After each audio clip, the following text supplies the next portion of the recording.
So I don't know if this is like a gotcha or not, but don't put me to sleep like the picture to the right of me. This is not Paul saying that you don't have to tithe anymore or that you shouldn't pay your ministers. Verses 13 through 14, he talks about just like the Levites needed their sustenance while serving in the temple because that was their full-time job, so do elders over many. He says, don't you know that those who serve in the temple get their food from the temple, and that those who serve at the altar share in what is offered on the altar? Meaning that's their food. That's how they eat. So he says, in the same way, the Lord has commanded, meaning in his law, that those who preach the gospel should receive their living from the gospel. But when Paul is saying this, he's talking specifically about passages like this from the law. Say to Aaron and his sons, these are the regulations for the sin offering from the book of Leviticus.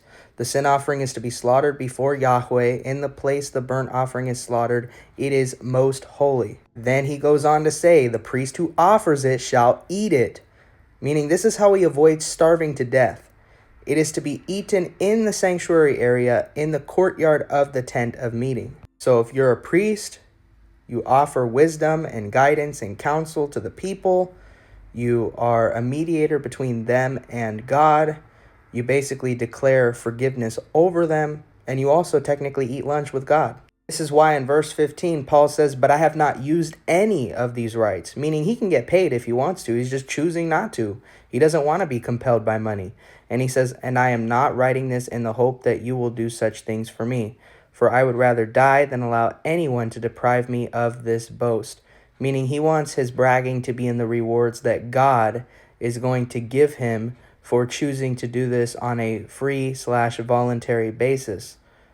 So then he says in verse 18, what then is my reward? Just this, that in preaching the gospel I may offer it free of charge, and so not make full use of my rights as a preacher of the gospel. So hypothetically, Paul could have had a plate passed around and collected shekels of silver, but chose not to.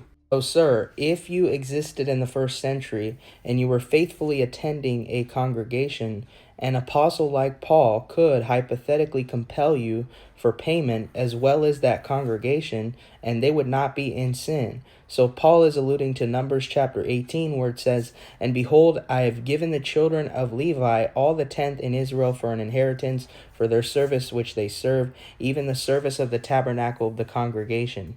Neither must the children of Israel henceforth come nigh the tabernacle of the congregation, lest they bear sin and die. But the Levites shall do the service of the tabernacle of the congregation, and they shall bear their iniquity. It shall be a statute forever throughout their generations, that among the children of Israel they have no inheritance. So the Levites are essentially taking a vow of poverty.